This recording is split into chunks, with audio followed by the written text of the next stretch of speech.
MSSD BARM at your service. Assalamualaikum at magandang araw mga kabangsamoro.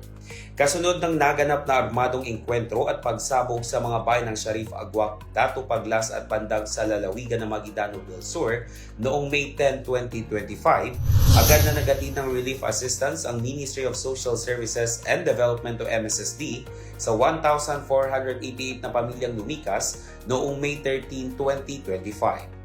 Ang bawat pamilya ay tumanggap ng family food packs na naglalaman ng 25 kilong bigas, assorted canned goods at instant coffee upang matugunan ang kanilang pangunahing pangangailangan habang pansamantalang lumikas mula sa kanilang mga tahanan. Para naman sa 50 pamilyang pansamantalang nanunuluyan sa evacuation center sa Barangay Upper Dalag, Bandag, namahagi rin ng MSSD ng mga non-food items tulad ng family hygiene kits, cooking kits at sleeping kits. Ang relief operation ay pinangunahan ng MSSD Maguindanao del Sur Field Office, katuwang ang Provincial Disaster Risk Reduction Focal Person, mga Municipal Social Welfare Officers at mga masisipag na support staff.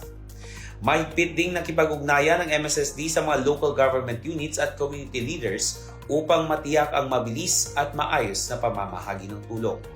Patuloy pa rin ang monitoring ng MSSD sa sitwasyon at pagtukoy ng karagdagang tulong at interbensyon para sa mas matatag na recovery at rehabilitasyon ng mga pamilyang apektado.